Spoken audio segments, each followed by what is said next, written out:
Partnerem audycji jest firma Autenti, właściciel platformy do podpisywania dokumentów online. Ten odcinek powstał we współpracy z platformą Cashy, która zmienia reguły rozliczeń pomiędzy dużymi korporacjami a ich kontrahentami, oferując przyspieszone płatności faktur. Sprawdź szczegóły na cashy.pl.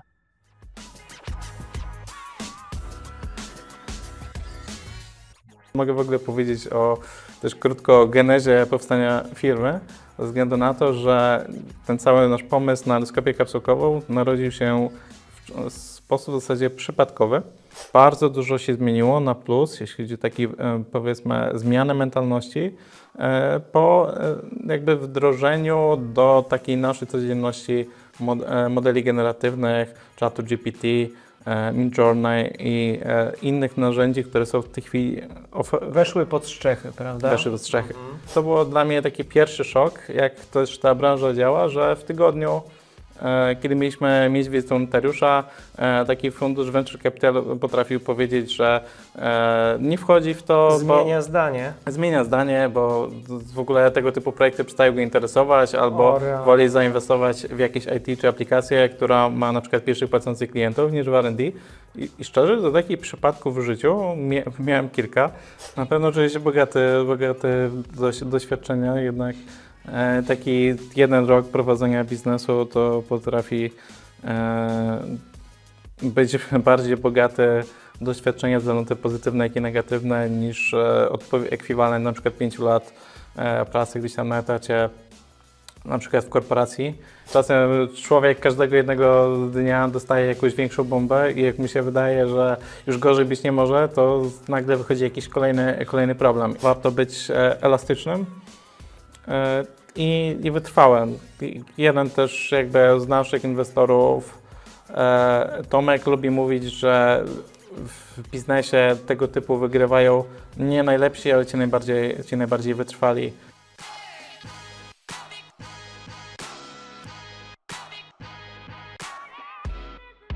Witaj. Cieszę się, że zainteresował Cię ten materiał. Stworzyłem ten podcast dla Ciebie, byś mógł budować i z sukcesem rozwijać swoje biznesy. Moi goście, założyciele, prawdziwi eksperci z pewnością dadzą Ci wiele cennych wskazówek i inspiracji, jak robić to szybciej, łatwiej, efektywniej. Ale uważaj, nie będziemy niczego owijać w bawełnę. Przed Tobą, przedsiębiorcą, wyjątkowe wyzwanie. Wytrwaj w tej drodze, rozwijaj swoją firmę z sukcesem, ale pamiętaj, jak wygląda prawdziwy biznes, taki bez lukru. Zaczynajmy. Gościem programu jest Maciej Wysocki. Maciek, czy Ty mi przypadkiem, jak montowałem sobie mikrofon w klapie, nie wrzuciłeś jakiejś kapsułki do kawy tutaj?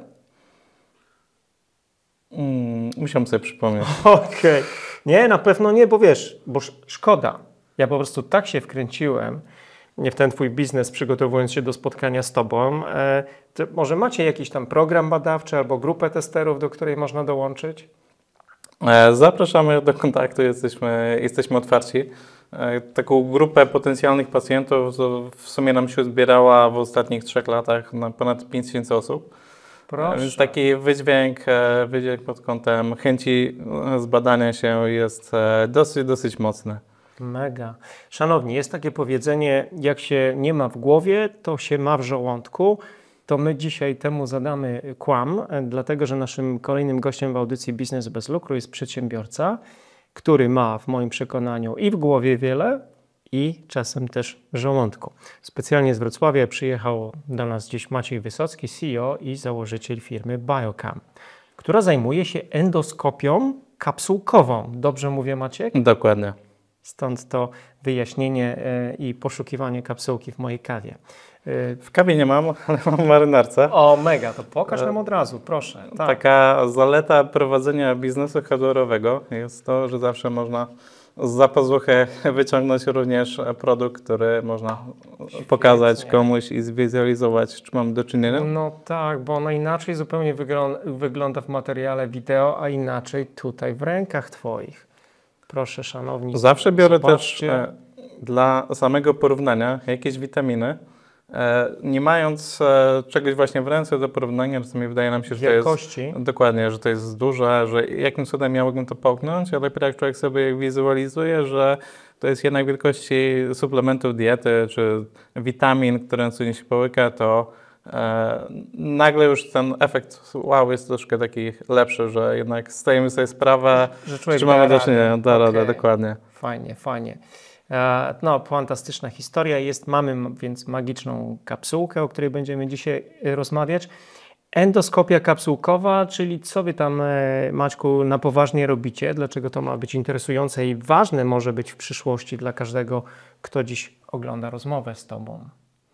Jasne, więc zależy nam przede wszystkim, żeby spopularyzować badania przesiewowe układu pokarmowego, żebyśmy badali się częściej i diagnozowali potencjalne schorzenia i patologie na wczesnym etapie rozwoju tych potencjalnych patologii, gdy ich leczenie jest możliwe, czy też minimalizacja wpływu potem na naszą dalszą codzienność i dalsze życie. A statystyki są dosyć zatrważające, że jednak badamy się zbyt późno i rzadko. I również aktualny stan wiedzy na świecie troszkę pokazuje, że nawet jak mamy takie narodowe programy w kierunku właśnie profilaktyki raka jelita grubego, one są od około 20 kilku lat na terenie Unii Europejskiej, czy tam w sumie Europy, refundowane dla osób, które skończą 50 rok życia. I dopiero przez lata było tak w przekonaniu, powiedzmy, czy lekarzy, czy społeczeństwa służby zdrowia, że wtedy zaczyna się dopiero taki okres, gdzie mówimy o potencjalnym ryzyku nowotworu w układzie pokarmowym. A to chyba nieprawda do końca. Prawda? Właśnie paradoks polega na tym, że w ostatnich takich doniesień Światowej Organizacji Zdrowotnych wynika, że akurat rak jelita grubego jest w tej chwili najbardziej śmiertelnym nowotworem w grupie mężczyzn od 20 do 49 roku życia, czyli w wieku produkcyjnym, w kwiecie wieku.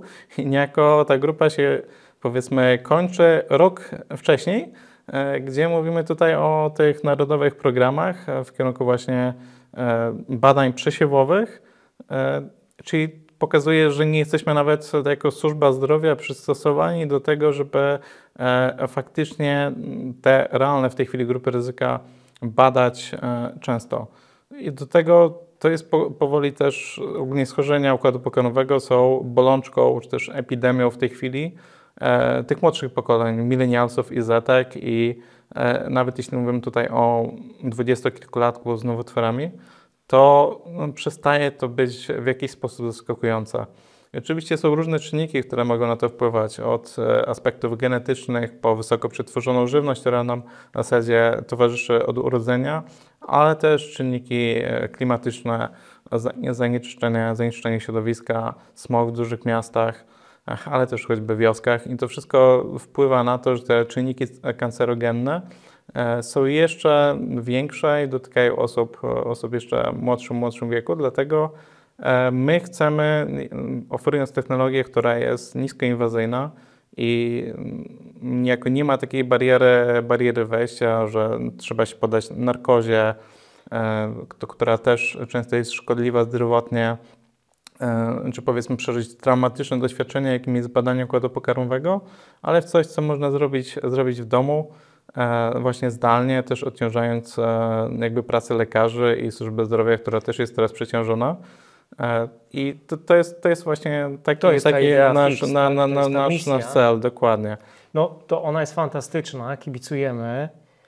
Wspominałeś o metodologii bezinwazyjnej. Ona jest zresztą popularna od dobrze ponad 20 lat, ale do tej pory nie była powszechnie wykorzystywana. Z jakich to powodów przede wszystkim?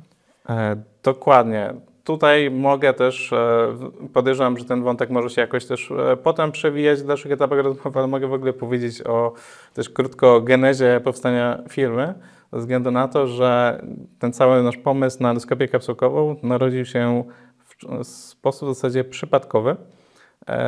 Prowadząc inną firmę, też branżową ze wspólnikami, gdzie specjalizowaliśmy się w tworzeniu rozwiązań opartych na spektrofotometrii, do pomiaru bezinwazyjnego różnych parametrów fizjologicznych we krwi i przyszła do nas jako do potencjalnego podwykonawcy firma, która z kolei zajmowała się transmisją światowych zawodów freedivingu. I mieli kontrakty z Eurosportem, freediving, czyli taki sport ekstremalny, gdzie... Schodzenie bardzo głęboko do wody bez tlenu, tak? Tak, bez żadnego ekwipunku nurkowego. Nie zawsze taki nurek w ogóle wypływa na powierzchnię, zdarzają się zgony. Czasami też są zawsze w pogotowiu ratownicy już jakby z ekwipunkiem nurkowym, żeby taką osobę możliwie szybko wciągnąć do góry. To jest sport ekstremalny, ale ta firma chciała, żeby wzbogacić też tą transmisję poprzez pomiary tętna u takich właśnie sportowców, żeby było pikające serduszko w którymś rogu ekranu. I takie standardowe, powiedzmy, technologie, pokroju jakichś smartwatchy, sport trackerów, jakichś kamizelek z czujnikami, holterów, nie dawały sobie radę pod kątem penetracji sygnału ze względu na to, że głębokość kilkuset metrów to są jakby specyficzne warunki do pracy jakichkolwiek czujników, a dodatkowo też w przypadku właśnie wstrzymanego powietrza sam też organizm ludzki zachował się inaczej i na tych głębokości kilkuset metrów i jeszcze dodatkowo w szczególnych warunkach jakby spuszczania się bez ekwipunku i zbiornika z tlenem. I to powodowało, że mało jest w ogóle technologii czy pomysłów, jak takie dane pozyskać w takich warunkach. I mieliśmy wtedy jakby kilka pomysłów, jak to zrobić. Ogólnie taki najprostszy, który nam się wydawał, to taki plaster z czujnikiem ogólnie spektrofotometrii bliskiej podczerwieni, który byłby montowany przy tętnicy szyjnej ze względu na to, że właśnie poziom ukrwienia właśnie tętnicy szyjnej jest wystarczająco dobry, żeby mówić tutaj o sensownym sygnale.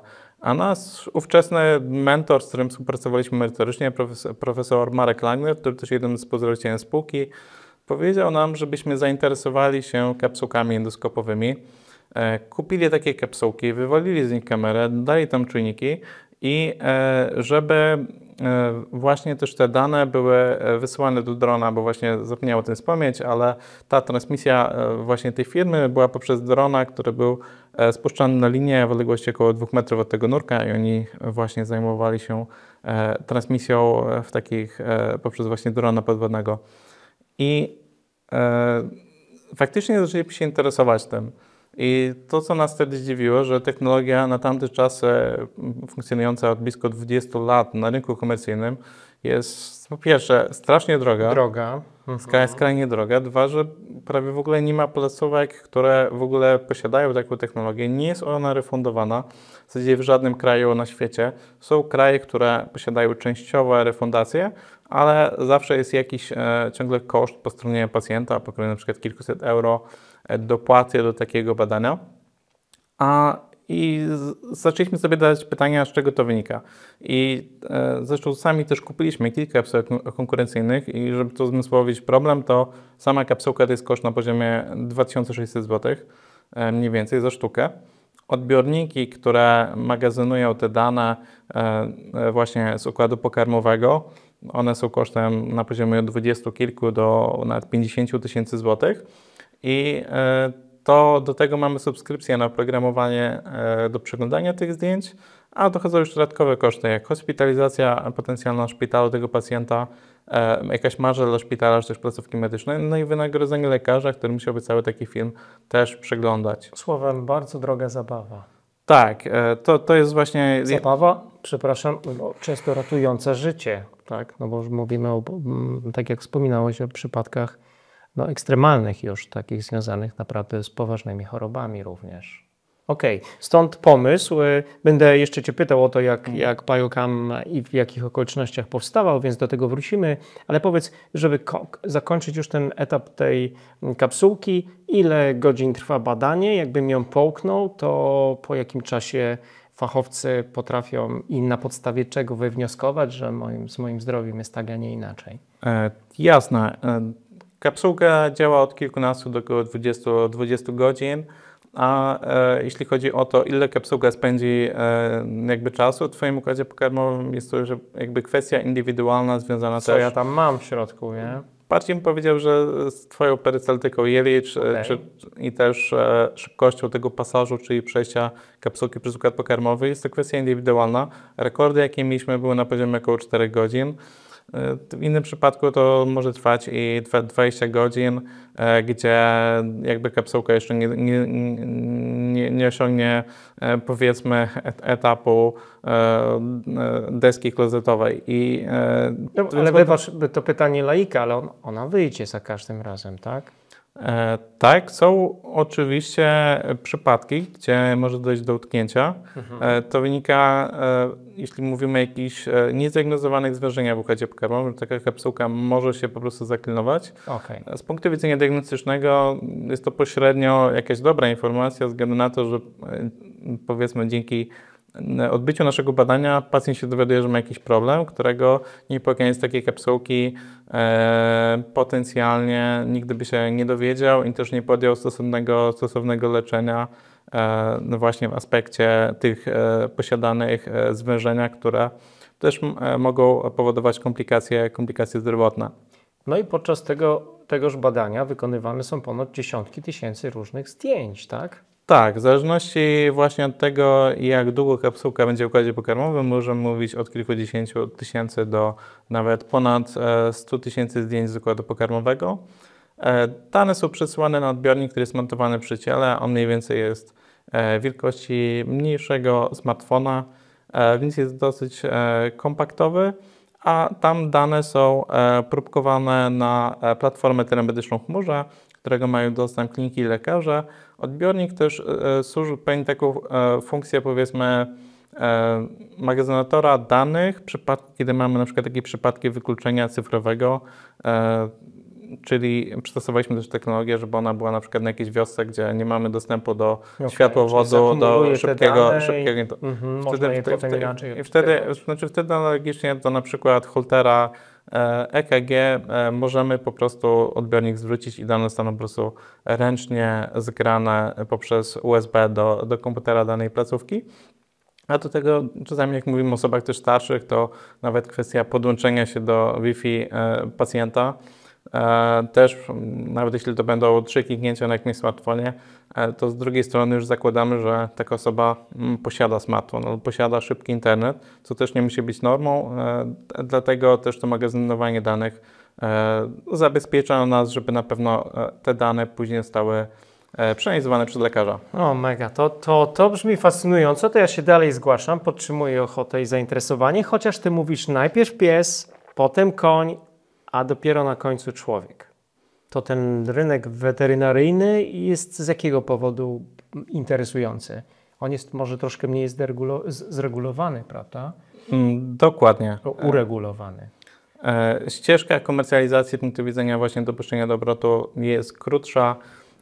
Nie potrzebujemy dedykowanej certyfikacji badań klinicznych jako wyrobu medycznego. Wyroby medyczne same w sobie w medycynie jako urządzenia diagnostyczne niejako nie istnieją i przechodzimy tutaj standardową certyfikację urządzenia elektronicznego, takie jak słuchawki, laptop, telefon, pilot do telewizora i tak dalej. To pod tym kątem jest ścieżką szybszą. Oczywiście to też nie jest tak, że środowisko weterynaryjne jest w jakiś sposób partyzanckie i będzie używać technologii, która w jakiś sposób nie została zwalidowana wcześniej. Dlatego realizujemy pilotaże komercjalizacyjne z key opinion liderami, czyli takimi dużymi nazwiskami z dziedziny weterynarii na danym rynku, żeby tak naprawdę też uwiarygodnić naszą technologię pod kątem dystrybutora, który potem będzie to oferował już bezpośrednio w modelu właśnie dystrybucji lecznicom, weterynaryjnym, czyli tym takim końcowym odbiorcom technologii, do których będą mogli pójść potem sami właściciele piesków czy kotków. Właśnie zaczynamy od piesków i kotków od 5 kg w górę. To jest taka przyjęta, powiedzmy, bariera, powiedzmy, dolna, jeśli chodzi o bezpieczeństwo, że taka kapsułka przy zwierzaku przy zdrowym BMI, który nie ma jakiejś szczególnej nadwagi, Na pewno się nie zakilnuje. W przypadku mniejszych ras i kotów musimy około 10% w przyszłości zmniejszyć też średnicę układu pokarmowego. Kończąc ten wątek, ty już sam połykałeś taką kapsułkę, czy zamierzasz? Już to za tobą. Dwukrotnie. No to jesteś wymarzonym CEO, który nie tylko zachęca nas do tego, by uwierzyć w pewną ideę, ale sam ją testuje w praktyce. No dobra, Biocam zaprojektował i produkuje te kapsułki, ale nie tylko, bo tak jak powiedziałeś, dostarcza się również oprogramowania wspieranego przez AI i aplikację mobilną. To co tam AI robi, Maćku? W czym pomaga? Okej, to jest w zasadzie ta druga bariera, dlaczego ta technologia nie jest coraz popularyzowana. Jak mamy gastroskopię i kolonoskopię, jest to badanie, które trwa nic od kilkudziesięciu minut do około 2 godzin, ale jest to taki czas zamknięty, kiedy lekarz ogląda film w czasie rzeczywistym. Jeśli widzi tam na przykład jakieś krwawienie, czy jakąś patologię, która wymaga wycięcia jakiegoś polipa, usunięcia, on to robi od razu, więc oprócz badania diagnostycznego jest to też poniekąd zabieg. W przypadku właśnie kapsułki endoskopowej, która przechodzi w ten cały układ pokarmowy, więc także ma dużo szerszy obraz, mówimy tutaj od kilku do kilkunastu, czy nawet do tych około 20 godzin filmu. I wyobraź sobie, że jesteś lekarzem. Oglądanie każdego takiego materiału. No nie jest to formuła rozrywki typu Netflix, na pewno. Bardziej nawet chodzi o to, że masz na przykład 5 czy 15 minut na pacjenta, służba zdrowia jest przeciążona, w sensie tych pacjentów jest więcej niż nawet chciałbyś. Nie tej roboty stażyście, no bo jednak bierzesz odpowiedzialność za to, co tam po drodze możesz zobaczyć, prawda? I jako właśnie taka ta bariera też, która umożliwia popularyzację technologii, to jest właśnie ten długość filmu z badania i czas potrzebny na jego analizę. Jeśli to zostanie zrobione, mówiąc kolokwialnie, po łebkach, istnieje ryzyko ominięcia potencjalnych zmian patologicznych. I tak jak mamy kapsułki na rynku, to też one mają konkretne intended use. To znaczy pacjent zleca badanie, czy też płaci za badanie konkretnego odcinka układu pokarmowego. I początkowo mieliśmy oczywiście technologicznie te 20 lat temu ograniczenia pod kątem czasu pracy na baterii, więc taka kapsułka działała w porywach kilka godzin, rozładowała się i to koniec, więc nie dostarczała też filmu z całego układu pokarmowego. Teraz te rozwiązania na rynku od co najmniej kilku lat mają już, oferują jakby rozwiązania, które te filmy są w stanie robić kilkanaście godzin ciągłej pracy. I mówimy tutaj o właśnie sytuacji, że lekarz obejrzy ten fragment filmu, najczęściej jest to cienkie, też ze względu na to, że gastroskopią i kolonoskopią nie jesteśmy w stanie pokryć obszaru jelita cienkiego. Pod tym kątem też kapsułka historycznie została endoskopowo wynaleziona, żeby zobrazować jelito cienkie bez otwierania chirurgicznego pacjenta. I po dziś dzień to jest taki złoty standard. Ale nawet posiadając film z obszaru żołądku, dwunastnicy czy jelita grubego, lekarz tego nie ogląda, chyba że jest dedykowane badanie kapsułką pod jelito grube albo pod żołądek. I to powoduje, że nawet posiadając ten sam produkt, można powiedzieć, że tworzy się dedykowane kapsułki pod 3 różne zastosowania diagnostyki innego obszaru układu pokarmowego. Nie ma takich rozwiązań, gdzie się jakby płaci za obejrzenie całości, ze względu właśnie też na brak implementacji stosownych algorytmów sztucznej inteligencji, czy też wspomagania, które skróciłoby ten cały czas potrzebny na analizę do takiego sensownego jakby interwału, który sprawiłby, że jest to opłacalne biznesowo z punktu też widzenia wdrożenia, czy też możliwości służby zdrowia. I wy to zmieniliście. Tylko powiedz po drugiej stronie, czy lekarze, a może także sami pacjenci nie obawiają się tej sztucznej inteligencji w kontekście potencjalnie problemów, może jakichś błędów w interpretacji danych? Pewno to się zmienia z każdym rokiem, prawda? Powiem jeszcze, że około 3 lata temu i wcześniej, nawet jak byłem czasami członkiem jakichś paneli dyskusyjnych, forum ekonomicznych, właśnie też z przedstawicielami czy służby zdrowia, czy profesorów medycyny, widać było dużo taki dystans i sceptycyzm ich do tego typu rozwiązań. bardzo dużo się zmieniło na plus, jeśli chodzi o taki, powiedzmy, zmianę mentalności po jakby wdrożeniu do takiej naszej codzienności modeli generatywnych, czatu GPT, Midjourney i innych narzędzi, które są w tej chwili Weszły pod strzechy, prawda? Weszły pod strzechy. I to mogę powiedzieć, że w tym Q4 2023, jak był taki pierwszy release dla, powiedzmy, społeczeństwa do właśnie czatu GPT, zacierałeś już ręce, bo wiedziałeś, że to tylko zadziała na korzyść, prawda? Jaki byłby wydźwięk osób związanych choćby z branżą medyczną? Ciężko było powiedzieć, ale widać tą zmianę realnie. Jak potem zdarzają się choćby podobne dyskusje, jednak niektórzy nawet mówią, że po prostu chcą tego, czy po prostu wiedzą, że potrzebują. Do tego też pojawiło się szereg publikacji naukowych, które robiły eksperymenty do właśnie takich zadań, nazwijmy to generycznych, związanych choćby właśnie z analizą obrazową zdjęć, na przykład z obrazów rentgenowskich w kierunku właśnie diagnostyki potencjalnych patologii. I tego typu publikacje też w czołowych czasopismach medycznych i naukowych, pokroju nawet Science czy Nature, na przykład brały takie grupy lekarzy dziedzinowych z wieloletnim doświadczeniem, stażystów czy powiedzmy rezydentów, którzy świeżo skończyli studia medyczne, dopiero zaczynają swoją przygodę, więc nie mają doświadczenia i samej sztucznej inteligencji. I sztuczna inteligencja miała wyraźnie najlepsze wyniki po prostu w analizie tych danych, ze względu na to, że jeśli dobrze wyuczysz tą sztuczną inteligencję do tego, żeby realizowała konkretne zadanie, to w tym momencie istnieje duża szansa, że stopień pomyłek będzie po prostu bardzo, bardzo niski. Wśród tych młodych osób, lekarzy, którzy dopiero wchodzą w ten świat i ze względu na swój brak doświadczenia, oni po prostu zostali douczeni, dostali instrukcje do czytania, jak takie dane interpretować. I ze względu na to, że ucząc się czegoś nowego, wykonujesz po prostu instrukcję, i też ryzyko jakiejś pomyłki ze względu na twój brak doświadczenia jest mniejsze. Najgorsze wyniki mieli ci najbardziej doświadczeni lekarze. Oczywiście nie twierdzę, że to jest jakaś reguła czy norma, którą powinniśmy przyjmować, ale u nich dochodzi też brawura, czasami takie przekonanie swojej nieomylności czy właśnie doświadczenia. Ale też wypalenie zawodowe, które jest bardzo dużym problemem w służbie zdrowia, przemęczenie, dyżury, które czasami trwają ponad 70 godzin ciągiem. Słowem, same korzyści.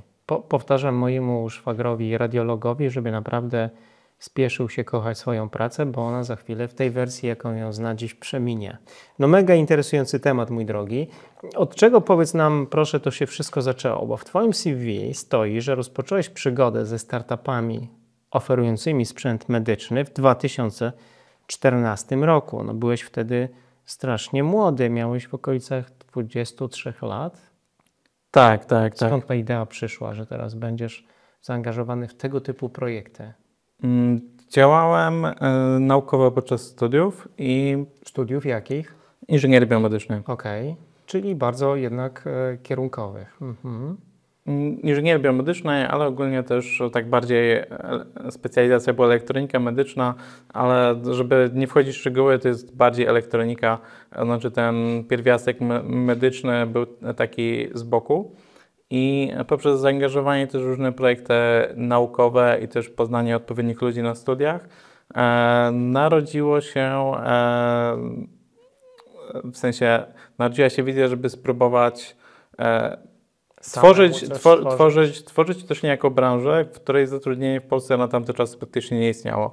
To znaczy, to są trochę też twarde statystyki, ale mogę powiedzieć, że co najmniej 90% absolwentów inżynierii biomedycznej każdego jednego roku nie pracuje w zawodzie. Większość się przekwalifikuje, w sensie czy idzie gdzieś do IT, czy do jakichś firm bardziej produkcyjnych. To strata duża.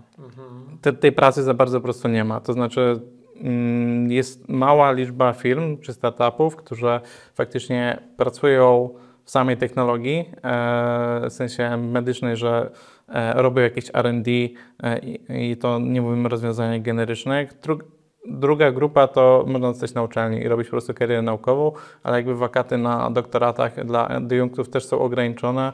Nawet jakby sumować wszystkie politechniki czy uczelnie wyższe w Polsce o podobnej tematyce, co też tworzy, że albo można wyjechać za granicę i tam próbować zrobić tą karierę, albo faktycznie spróbować podjąć wyzwanie, by tą branżę tworzyć samodzielnie, mając ograniczone możliwości w ogóle znalezienia zatrudnienia, żeby jednak pracować w zawodzie. A co spowodowało, że ten kierunek właśnie wybrałeś studiów? Skąd takie było zainteresowanie? Skąd ono przyszło?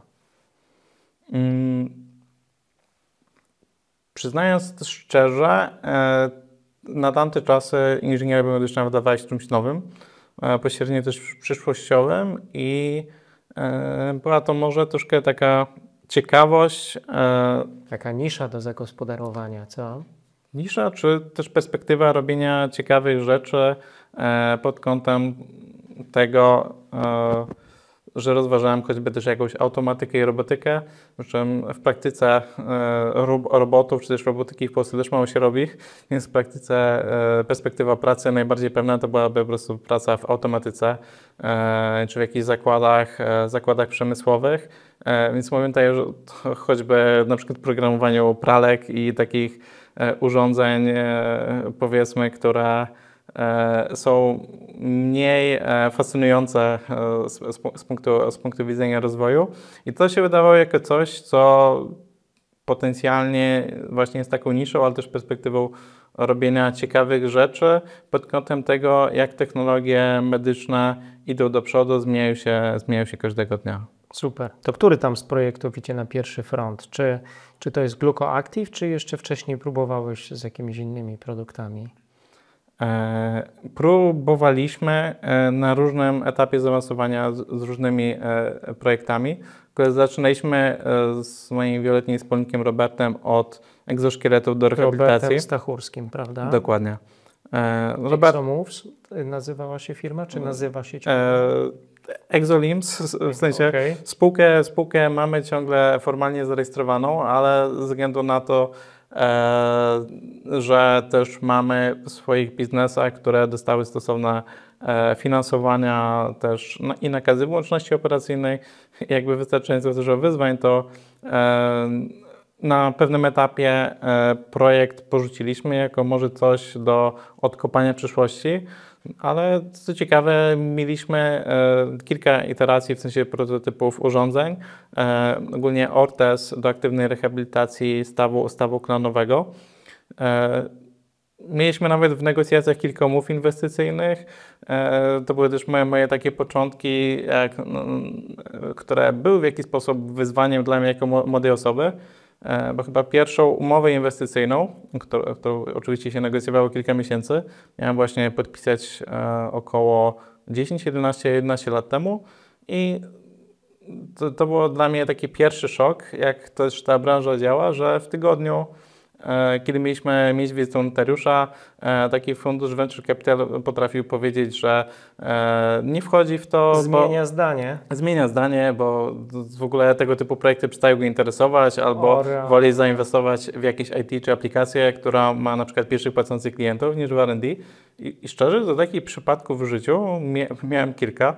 To właśnie spółka Exolimbs była pod tym kątem troszkę niefortunna, bo takich funduszy VC, które po wynegocjowanej umowie inwestycyjnej, wszystkich możliwych warunkach i tak dalej, potrafiły się wycofać w tygodniu czy miesiącu closing umowy, to miałem co najmniej 3 i to trzy z rzędu, więc były to moje takie na tamten czas pewnego rodzaju też traumatyczne doświadczenia. No, można się było zdradzić przecież, że nie? dopóki nie ma się, to też mnie nauczyło, że dopóki nie mam podpisanej umowy czy przelewu na koncie, to zawsze, nigdy nie mam pewności, że do tej transakcji dojdzie do skutku. I to jest też cenna lekcja pod kątem też takiej dywersyfikacji, czy może zbytniego optymizmu, że nawet jak mamy tą umowę wynegocjowaną, to jeszcze nie znaczy, że do tej inwestycji dojdzie i różne są sytuacje. A ty szukałeś pieniędzy głównie na tą fazę badań i rozwoju, prawda? By udowodnić jakieś tezy. I to nie jest łatwe zapewne też w kontekście w ogóle przedsięwzięć biznesowych, prawda? Zdecydowanie. Namówić inwestorów czy stosowne podmioty inwestycyjne, które właśnie funduszy Venture Capital, żeby zainwestowały w biznes, który potencjalnie pierwsze przychody będzie mieć za x lat do przodu. Oczywiście z perspektywą też potencjalnego wzrostu, czy na choćby kapitalizacji spółki, czy pieniężnych kontraktach, czy potencjalnie na przykład sprzedaży licencji, też praw do tej technologii do jakiejś większej korporacji branżowej, to oczywiście są to jakby perspektywy, które dają większy wzrost niż na przykład w biznesie, który ma jakąś taką ścianę, jeśli chodzi o nawet możliwości wzrostu, czy nawet penetrację rynku w jakimś zakresie.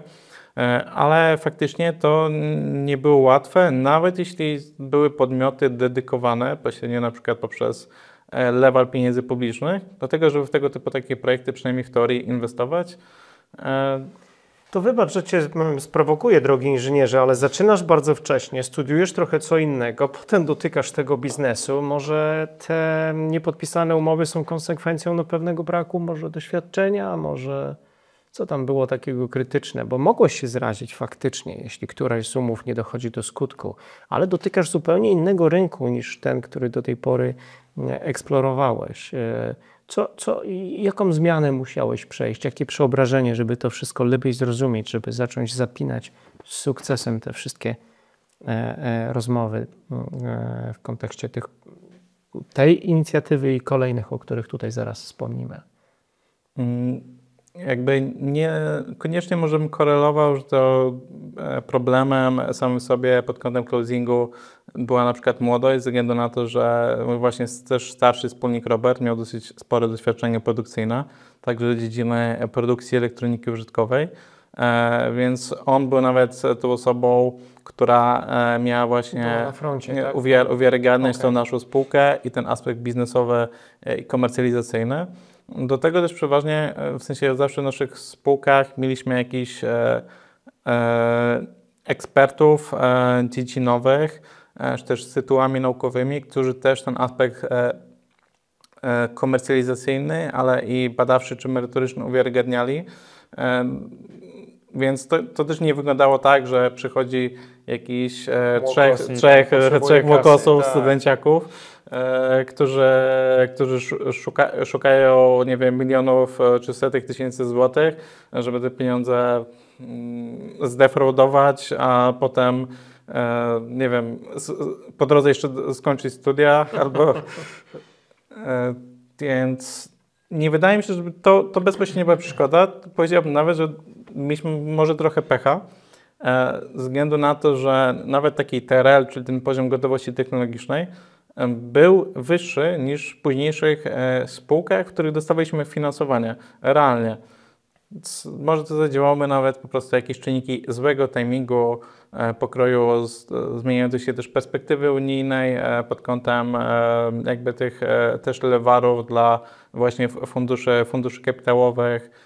Więc mogą być różne powody, bo taki sam feedback pod kątem samej technologii czy strategii typowo biznesowej, sprzedażowej raczej dostawaliśmy pozytywnie. Mieliśmy bardzo też dojrzałe materiały na tamten moment. Listy intencyjne podpisano z zakładu rehabilitacji, które chciały po prostu mieć takie technologie i były w stanie za nie zapłacić niemałe pieniądze. To czasami może być po prostu jakiś czysty przypadek. Przykładowo Biochem, spółka, która dostała też jakby pierwsze finansowanie od funduszu Venture Capital, była praktycznie pomysłem na kartce. I pośrednio można się zdziwić, że bardziej dojrzały biznes finansowanie nie dostał, a potem ten, który był bardziej wizją, takie finansowanie dostał. Oczywiście my też po drodze przeszliśmy jakąś drogę, która nas uwiarygadniała, choćby co na przykład za x pieniędzy jesteśmy w stanie dowieść technologicznie w tego typu biznesie. Ale wydaje mi się, że zdziałały takie czynniki pośrednio w przypadku braku szczęścia i złego timingu. No i zapamiętujemy tą lekcję, o której wspominałeś, by nie być przesadnym optymistą, dopóki kontrakt nie zostanie podpisany, czy dopóki środki od inwestorów nie pokażą się na waszym koncie. No dobra, a ten GlucoActive, czyli da też bezinwazyjny pomiar glukozy we krwi. Jak na ten pomysł wpadacie, bo masz cały czas wspólników w tych swoich projektach, prawda? To był troszkę nawet taki ciągle jest święty graal medycyny, jeśli chodzi o bezinwazyjny pomiar glukozy we krwi. Takich spółek na przełomie ostatnich kilkudziesięciu lat nie było kilkaset na całym świecie. Po prostu mieliśmy plan, jaką technologię użyć, dokładnie spektrofotometrię Ramana, która według literatury najlepiej nadawała się po prostu do właśnie skutecznego w sensie pomiaru właśnie glukozy we krwi. Bez nakłuwania, prawda? Dokładnie, więc mieliśmy dobrze wybraną technologię. Jeszcze zanim jakby zaczęliśmy pracę nad samą też technologią pod kątem pierwszych prototypów, robiliśmy też badania w laboratoriach po prostu na wielkich sprzętach wielkości tej kanapy, czy nawet dwóch takich kanap, które kosztowały miliony złotych i tam po prostu dokonaliśmy pomiarów, żeby w ogóle faktycznie zweryfikować, czy ta literatura, jeśli chodzi o dokładnie tą technologię do pomiaru, faktycznie ma sens. A drugim wyzwaniem była po prostu strategia, jak to zminiaturyzować. Świetnie. I ty jesteś w GlucoActive od stycznia 2017 roku jednym ze współzałożycieli, potem przez kilka lat, bo blisko 5 prawie pełnisz rolę COO w firmie, a potem oddajesz to miejsce innym, zgaduję, sensownie. Tak, wraz z pojawieniem się Biocamu i perspektywy też finansowania, z wspólnikiem Robertem podzieliliśmy się odpowiedzialnością.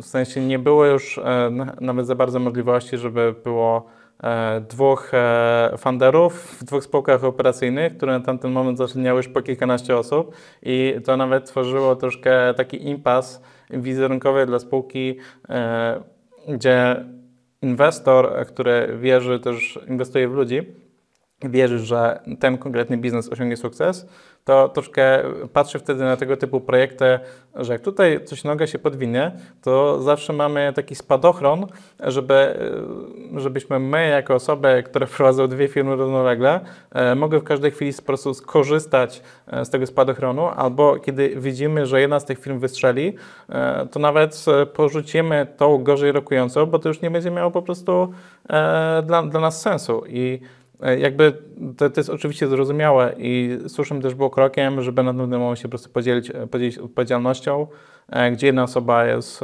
jakby w pełni zaangażowana operacyjnie na full time w jedną spółkę, więc zrobiliśmy takiego swapa w którymś momencie właśnie na udziałach, między wspólnikiem gdzie się powymienialiśmy i jestem jakby ciągle małym udziałowcem GlucoActive, ale już od około 3 lat nie jestem już tam w pełni operacyjny.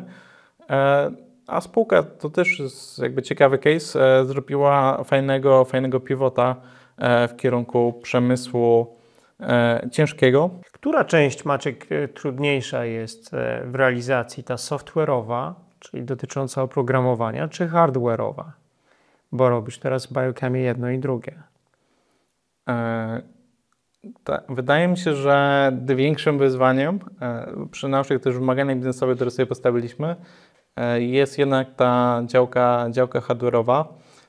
To mogę powiedzieć, że też zaczęliśmy swoją drogą jakby pracę nad naszą technologią od w pewnym momencie ściany, czy też porażki, pod takim kątem, że początkowo nasza kapsułka miała zresztą komunikację Bluetooth i odbiornikiem miał być telefon komórkowy.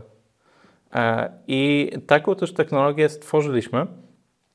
To była dokładnie, już tak wchodząc w szczegóły, komunikacja Bluetooth 5.0 Low Energy, ale okazało się, że penetracja Bluetootha, czego literatura sama w sobie nie opisywała, po prostu nikt takich rzeczy wcześniej nie robił, dlatego nie mogliśmy z góry założyć, że nasza hipoteza, że Bluetooth będzie w porządku, nie zadziała, bo literatura o tym bezpośrednio mówiła, musieliśmy po prostu przekonać się na własnej skórze, czy na naszych na naszych jelitach, były fragmenty układu pokarmowego, po prostu gdzie pokroju odźwiernika, gdzie ten sygnał się gubił. Po prostu traciło się sygnał na przykład na 10 minut. I wtedy dostaliśmy jakby negatywny opis, w sensie czy tam rekomendacje pod kątem tak zwanej oceny klinicznej od lekarzy, z którymi współpracowaliśmy, no, że oni widząc, że fragmenty tego filmu się gubią, to nie mówimy o utracie kilku sekund, ale na przykład o 10 minut, to są fragmenty, które mogą sprawić, że potencjalne patologie w układzie pokarmowym nie zostaną zdiagnozowane i kto wtedy w ogóle ponosi odpowiedzialność i też nasza intencja, żeby obrazować ten cały układ pokarmowy nie zostałaby zrealizowana. I po około roku, tak naprawdę prac badawczo-rozwojowym, gdzie próbowaliśmy ten Bluetooth jeszcze naprawić, polepszyć to, zwiększyć też jakby tą penetrację i zasięg tej komunikacji, ale ona była taka ściana, że w którymś momencie uznaliśmy, że musimy powrócić do tego, do ścieżki, która na pewno wiemy, że działa, bo jest to też oparte na rozwiązaniach konkurencyjnych, czyli komunikacji radiowej RF. I żeby nasza też technologia była na tyle tania produkcji, żeby też potem koszt badania był kilkukrotnie niższy niż te kapsułki, które są teraz na rynku, musieliśmy też pójść w takie układy elektroniczne, które i taką architekturę całej elektroniki, gdzie to w produkcji będzie faktycznie na tyle tanie, żeby technologia była spopularyzowana. No właśnie, a propos tanie, to produkujecie w Polsce czy za granicą? W tej chwili jakby assembling, czyli składanie tych kapsułek, to jest nasza ręczna manufaktura w laboratorium we Wrocławiu elektronicznym u nas w biurze i pracujemy teraz nad zaprojektowaniem takiej linii produkcyjno-montażowej już do produkcji średnioseryjnej, co najmniej kilkuset kapsułek miesięcznie, żeby już móc realizować na tym rynku weterynaryjnym zamówienia od płacących klientów, a długoterminowo, jak już dojdziemy do kolejnej ściany pod kątem możliwości skalowania produkcji u nas, to będziemy to też outsourcować do producentów kontraktowych tak zwanych. Mamy jakby zakłady z Wrocławia i okolic, z którymi rozmawiamy i którzy też specjalizują się właśnie w produkcji typowo wyrobów medycznych.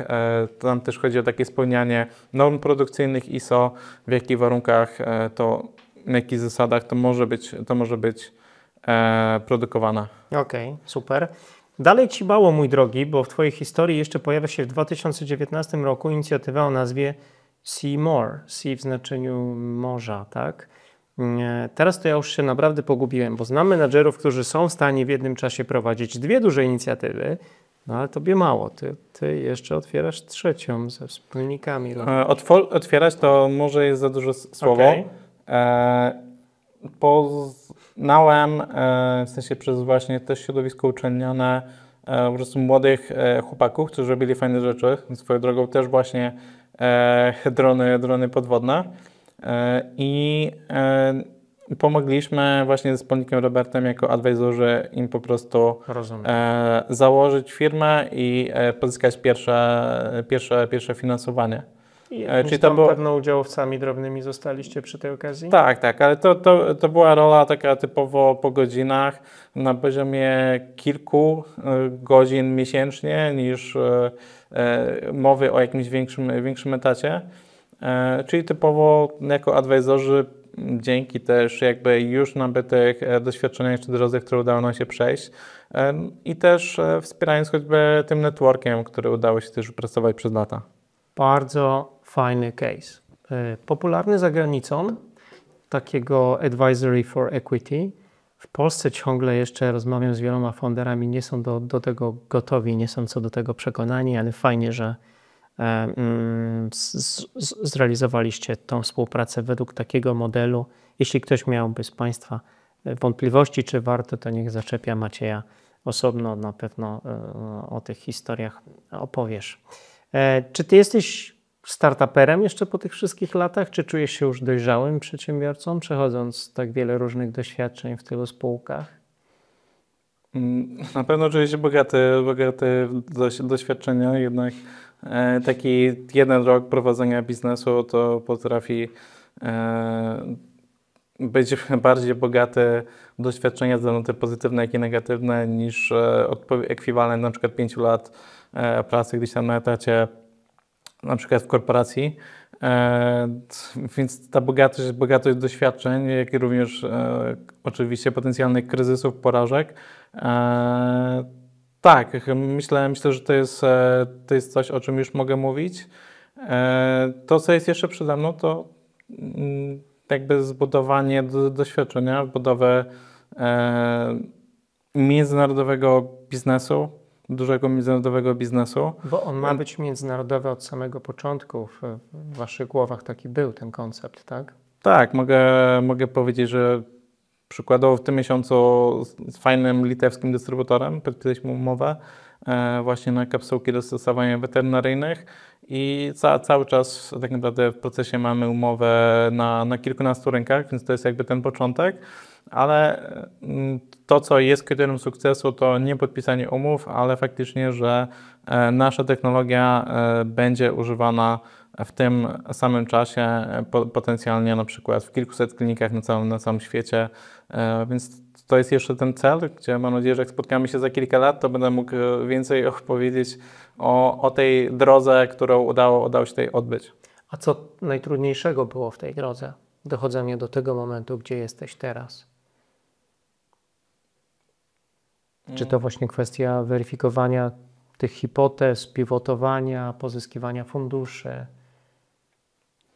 Myślę, że to, co jest jakby też najważniejsze jako taki wydźwięk tej drogi, to jest ta wytrwałość i może nawet właśnie stworzenie sobie takiej przestrzeni do dystansu od tych od problemów, które są po prostu codziennie. To jak się dystansujesz? Powiedz nam.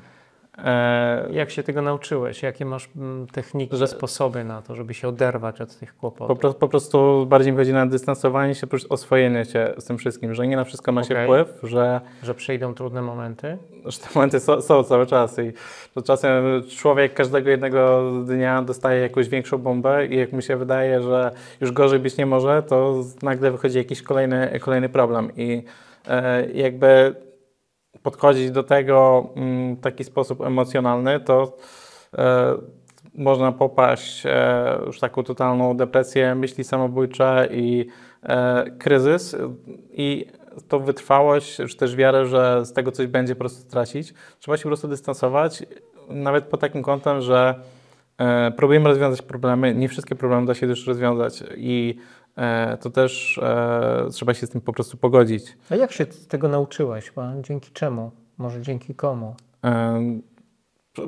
Przede wszystkim nauczyłem się po prostu przez to, że to jest codzienność i dokładnie przeżyłem, że... Tylko co robisz teraz inaczej po latach niż robiłeś wtedy, kiedy zaczynałeś prowadzić te biznesy, kiedy odmawiali cię kilka razy inwestorzy i tak dalej, prawda? W czym widzisz tą zmianę? W czym ona tkwi? Co byś poradził naszym widzom, słuchaczom? Jak sobie z tymi wyzwaniami radzić? Nauczyć się właśnie mniej przejmować rzeczami, na które nie zawsze ma się... Jak, Maciek, jak? Jak to zrobić? To jest bardzo trudne. Myślę, że to jest taki aspekt drogi mentalnej, którą trzeba przejść. Jeśli jesteśmy w stanie spojrzeć sobie przed lustro i powiedzieć, że zrobiliśmy wszystko dobrze, to nie jest tak, że popełniliśmy jakiś błąd, który na przykład dało się coś zrobić inaczej, coś naprawić. Więc ma się tak zwane po prostu czyste sumienie, że w tym konkretnym procesie, w tym konkretnym przypadku zrobiło się wszystko w porządku i jakaś zmiana czegoś z osiągnięcia tego czasu nie wpłynęłaby na zmianę tego, co się wydarzyło. I jak pogodzimy się z tym, że te porażki będą, że te problemy będą, łatwiej się oswoić, czy nawet poradzenie sobie, że nie każdy problem da się po prostu rozwiązać. Czasami nawet trzeba zminimalizować ten wpływ danej porażki czy danego problemu, choćby na dalsze losy spółki, czy na przykład wpływ na technologię pod kątem jakiegoś pivotu i tak dalej.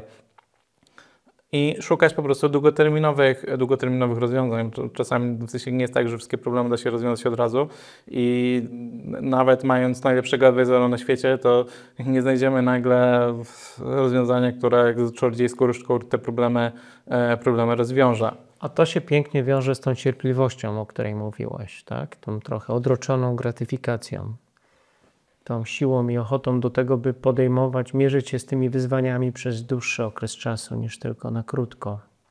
Dzięki za te rady. W Biokamie masz inwestorów, między innymi Polsko-Holenderski Fundusz VC Level 2, LT Capital, pozyskałeś także aniołów biznesu. Pozdrawiamy Dawida Urbana. Jakich ty argumentów używałeś w rozmowach z nimi, jakich metod, by przekonać ich do współpracy, szczególnie Angeli właśnie?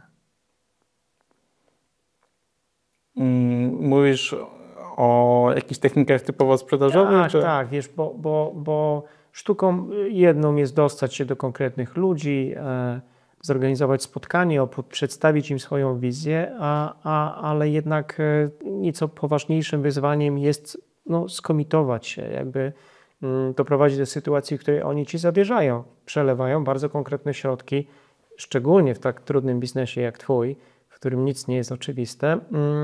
Bardzo często interesuje mnie sposób, w jaki przedsiębiorcy przekonują swoich inwestorów do tego, by się zaangażowali.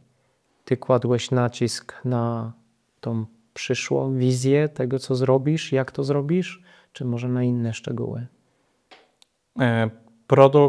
Produkt i wizja i oczywiście też aspekt zespołu czy przekonania, co za te pieniądze spółka może zrobić i kiedy ten inwestor może potencjalnie oczekiwać zwroty swojej inwestycji i choćby też przez analizy porównawcze, choćby czy innych transakcji rynkowych, czy możliwości sprzedażowe pod kątem penetracji rynku, potencjalnych kontraktów. To są aspekty, które oczywiście wpływają, więc cała wizja na samym początku, to ten początkowy etap to trzeba przekonać, że ta technologia zostanie dowieziona konkretnymi zasobami. Im bardziej spółka jest dojrzała, to już chodzi o ten aspekt, że jest ten market fit, że ktoś faktycznie potrzebuje tego produktu i to już kwestia potwierdzenia nawet takiej funderskiej hipotezy, tak, ludzie chcą mieć ten produkt. Inwestorzy też oczywiście sami robią swoje najróżniejsze analizy rynku, czy jakiś due diligence, czy poprzez rozmowy z jakimiś swoimi ekspertami, lekarzami. Więc przekonanie pod kątem sprzedania swojej wizji to jest jedno, ale też jeśli ktoś ma włożyć jakieś znaczące kwoty inwestycyjnie, to on i tak zrobi jakąś pracę researchową po swojej stronie.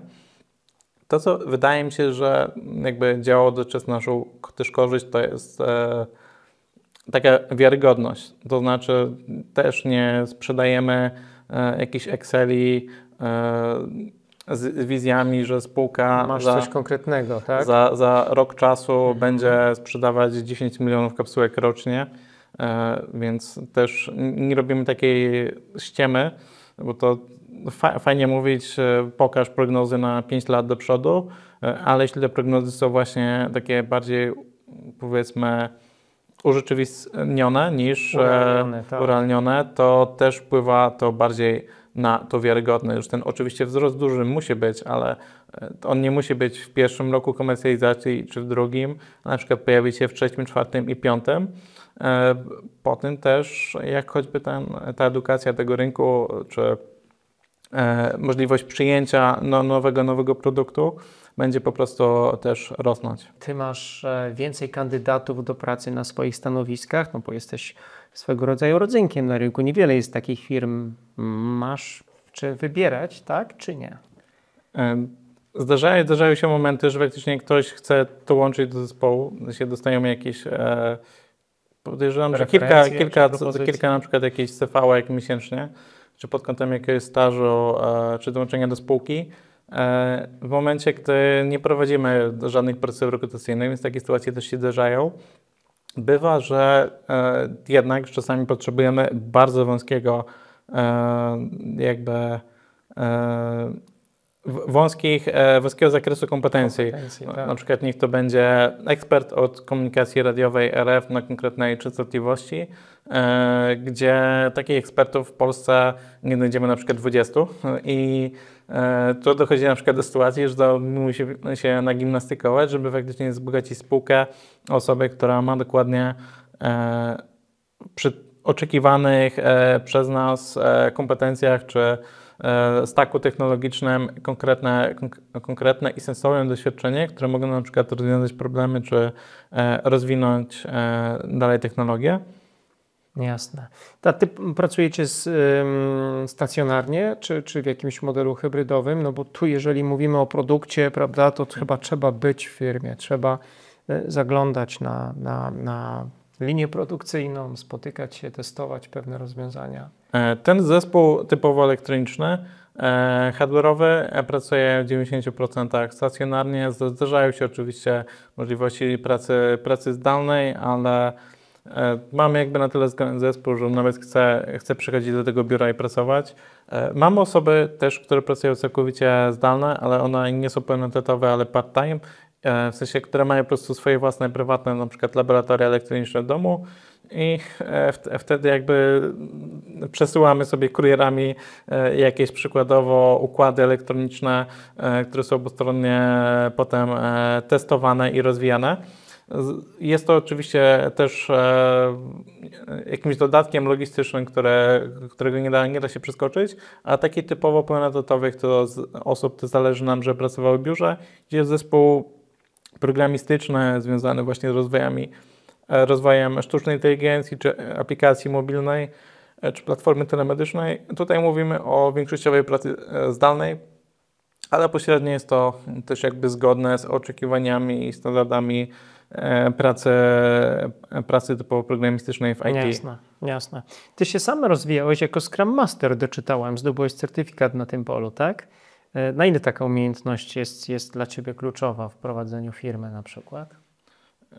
Myślę, że jako elastyczność czy stosowanie technik zwinnego zarządzania to jest w zasadzie konieczność w startupie. Pod kątem nawet jakby mamy techniki zarządzania, które są bardziej usystematyzowane, a u nas nawet kwestia jakichś sprintów, które sobie z tygodnia na tydzień wyznaczamy, czy z miesiąca na miesiąc, potrafią po prostu czasami się zmieniać z dnia na dzień. Coś dochodzi jakaś nowa informacja, czy pojawia się jakiś problem i trzeba po prostu dostosowywać się do nowych realiów i dokonywać jakichś aktualizacji zmian. Więc zakładam, że każdy polski startup technologiczny korzysta właśnie z innych metodyk zarządzania. Świetnie. To rozbuduję to pytanie jeszcze, bo jako co-founder trochę w naturalny sposób wchodzisz w rolę CEO czy w ogóle C-level tutaj w kontekście zarządzania. Ale to jest taki tytuł z nadania trochę. Nie zawsze, będąc co-founderem, musimy być CEO spółki, nie zawsze nam to wychodzi.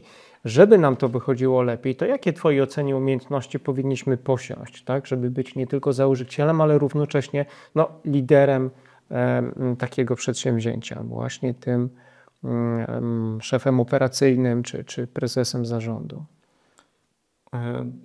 Na pewno umiejętności miękkie, przy czym to też jest jakby obszar, który da się nadrobić. Trudniej przykładowo pójść w drugą stronę, żeby z osoby, która ma super przykładowo umiejętności sprzedażowej, zrobić świetnego programistę. Z drugiej strony to jest trudniejsze, więc... Przy tych miękkich umiejętnościach, które dla Ciebie są kluczowe, czy ważne już na tym etapie rozwoju Twojej spółki?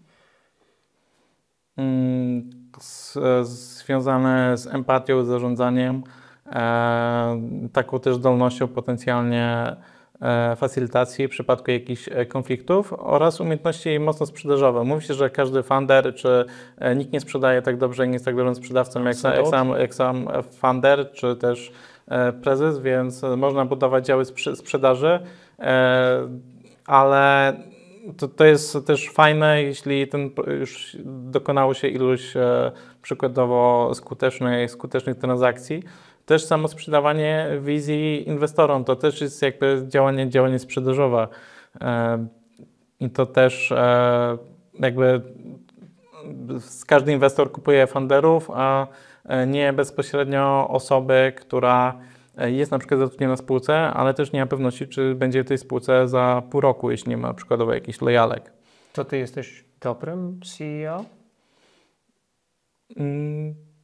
Myślę, że jakby ciężko oceniać swoją pracę samodzielnie, ale myślę, że jakby na obszar też wyzwań, które spółka w ostatnich latach miała, mogę powiedzieć, że umowę pierwszą inwestycyjną Biochemu podpisywaliśmy wolontariusza przez 3 godziny w maseczkach, bo był lockdown, pandemia i tak dalej. Tak.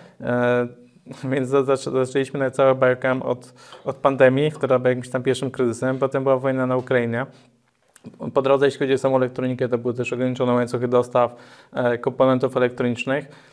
Tych wyzwań po drodze było dosyć dużo, to znaczy nasz byt jako firmy, która jeszcze nie zarabiała i rozwijała się od zera, był w troszkę takich czasach ciężkich, można powiedzieć kryzysów. Udało nam się na razie wychodzić z tego wszystkiego obronną ręką i miejmy nadzieję, że dalej to będzie zmierzało do sukcesu komercyjnego. Czyli jesteś zadowolony?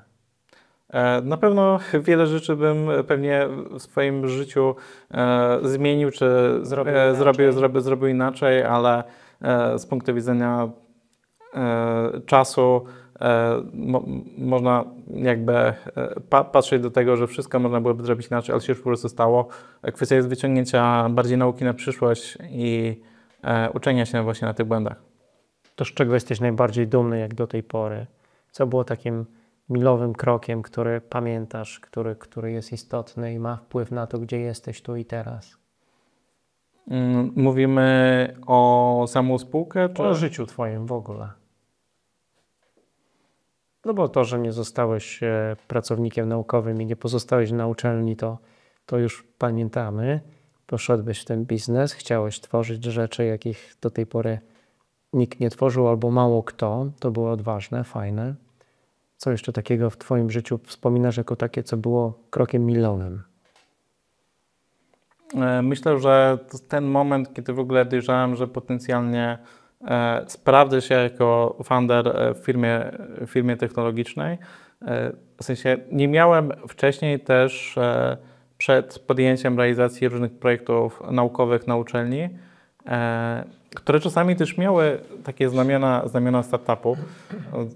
Jak ktoś na przykład też, to już taka dygresja, ale jak ktoś mówi, że jak na przykład czasami zdarzają się rozmowy z jakimiś studentami, którzy szukają rady, jak zaczną pierwszy biznes i tak dalej, to ja zawsze im polecam, że jeśli oni działają w jakimś dużym mieście pokoju Wrocławia i mają dostęp do uczelni wyższych, porządnych, to najlepszym, co będą zrobić, żeby się sprawdzić, czy warto w ten w ogóle biznes pójść, to zaangażowanie się w jakiś fajny projekt studencki pokroju jakichś łazików marsjańskich, bolidów wyścigowych, które potem rywalizują z podobnymi zespołami z całego świata na międzynarodowych konkursach, też w jakichś programach takich konkursowo-akceleracyjnych.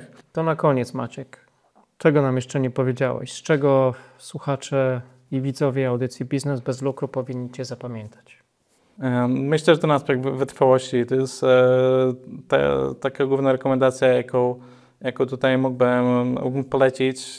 Tak jak mówiłem o 2 case'ach, powiedzmy pivotach. Dla nas sama weterynaria może nie jest takim pivotem, że ten rynek medyczny też nas interesuje i cały czas go procesujemy, ale jest bardziej rozciągnięty w czasie ze względu na nowe uwarunkowania regulacyjne. Ale to pokazuje, że warto być elastycznym i wytrwałym. Jeden też jakby z naszych inwestorów, Tomek, lubi mówić, że w biznesie tego typu wygrywają nie najlepsi, ale ci najbardziej wytrwali. Bardziej maraton niż sprint, co? Zdecydowanie. No to do zobaczenia w grupach testowych. Życzymy tej wytrwałości i powodzenia w twoim przedsięwzięciu. Dziękujemy za dobrze opowiedziane historie. Dziękuję bardzo za zaproszenie. Gratuluję ci wyboru. Ten czas spędzony z nami to była świetna inwestycja. Jeśli udało ci się zabrać z tego odcinka choć jedną ideę lub rekomendację, dzięki której ty i twój biznes staniecie się lepsi, będę super szczęśliwy. Wierzę, że Polska może być kolejną Doliną Krzemową, co najmniej Europy, a Ty możesz rozwijać dobry, wartościowy biznes, wpływając na życie milionów. Jeśli się ze mną zgadzasz, polub podcast Biznes bez lukru lub podeślij ten odcinek komuś, na kim Ci naprawdę zależy. Dziękuję. Do zobaczenia wkrótce.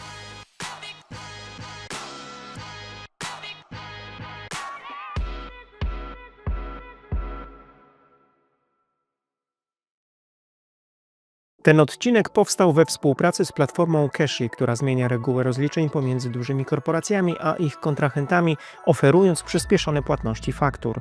Sprawdź szczegóły na cashy.pl. Partnerem audycji była firma Autenti, właściciel platformy do podpisywania dokumentów online.